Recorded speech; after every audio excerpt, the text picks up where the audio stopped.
I wasn't even like halfway done filming this and it was over 3 minutes. But I promised I was going to post more on this page about like cheap or free things to do in my area, like basically down from like northern Delaware to like New York City, like in that range, and then like eastern Pennsylvania. And I did have something planned for this weekend. However, I don't want to do it while I'm sick because it does require being indoors with other people.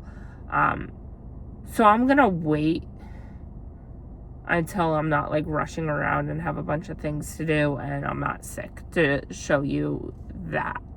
I did, however, stumble upon a video of like compilations of people talking about how much they spend at Disney World.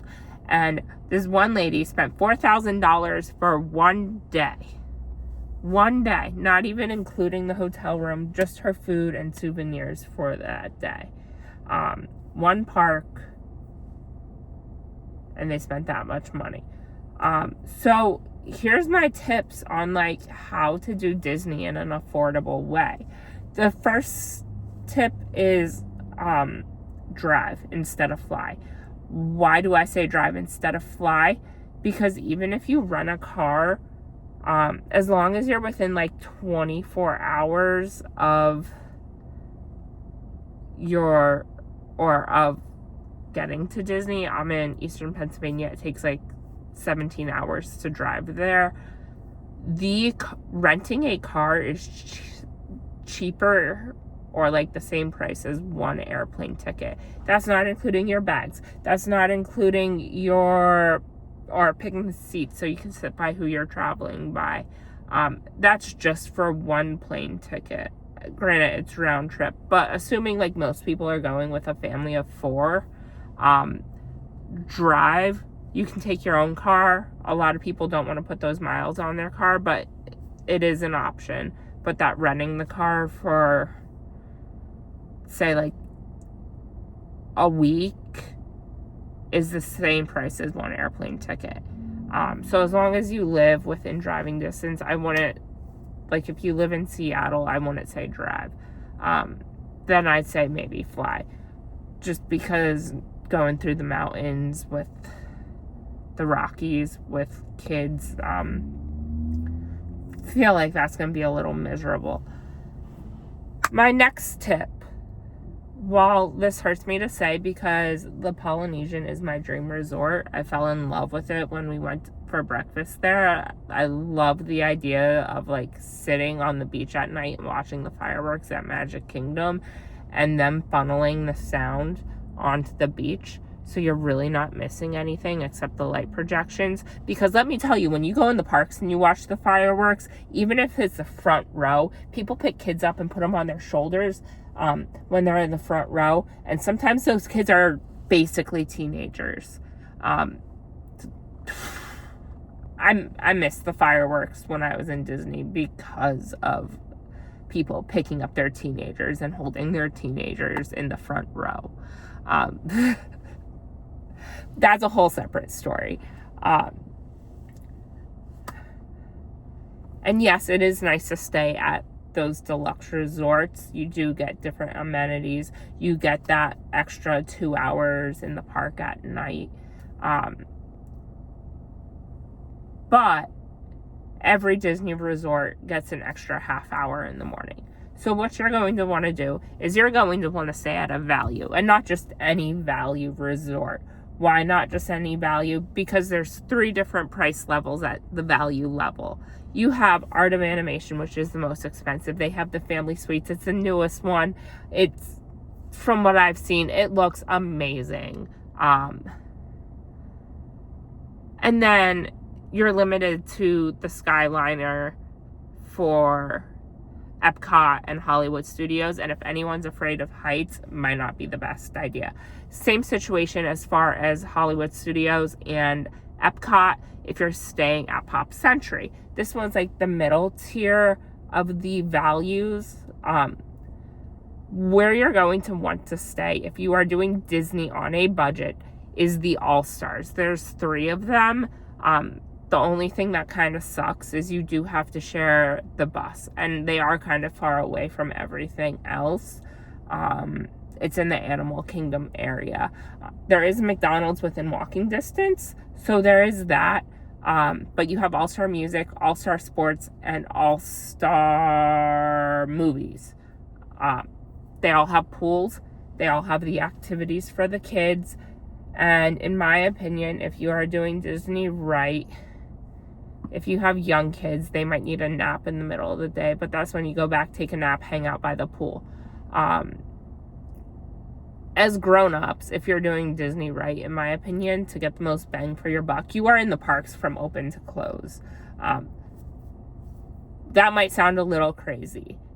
Did I do that in my 30s? Yes. So this isn't even just like an 18-year-old thing. This is like I will probably be open to close up until I die at Disney. But they're the cheapest hotel rooms. They have beds. The beds are fine. They're nothing like to write home about, but like you can get a good night's sleep after you've been walking like 12 miles every single day. In the Florida heat, you'll be able to get a good night's sleep on anything. Lightning lanes, are they necessary? No, but they are nice, especially for the big ticket attractions, like Rise of the Resistance, Flight of Passage, Tron. I don't even know if Tron has like a regular queue yet. I think they do. I think they have the regular queue now. They were still building it last time I was there. Is Lightning Lane nice? Yes. But it's not needed. Come up with a plan. Plan your day out. Especially like, hey, we definitely want to do these 3 rides. Like, we want to do Tron. We want to do Seven Dwarfs Mine Train. And we want to do Peter Pan. Like, if those are your top 3 attractions, make a plan to do those first. Rope drop them, because as a resort guest, you get in 30 minutes before everyone else. So if you can knock out maybe Peter Pan and get in line for another one before all the other guests come in for the day, you're already ahead. And then I would suggest doing your other must-do, unless it's Rise of the Resistance, last thing at night, and getting in line for that like right before the park closes, because as long as you are in line before the park closes, you will be able to get on the ride. The reason I say not to do that with Rise of the Resistance is it breaks down quite a bit, and if you wait on that, you might miss out. So I would say rope drop Rise of the Resistance. What's next? Food. Does everyone like to eat Disney food while they're at Disney? Absolutely. Character breakfasts. They're awesome and all that, but if you are going on a budget, Disney actually allows you to bring your food into the park. You just aren't allowed to have glass containers or alcohol. So you can bring food in with you for the day. Say like Uncrustables you ordered, and then you get like a box of, what is it, like 8 Uncrustables for $12 instead of paying like $6 for one in the park. Bring in your own food if you are on a budget.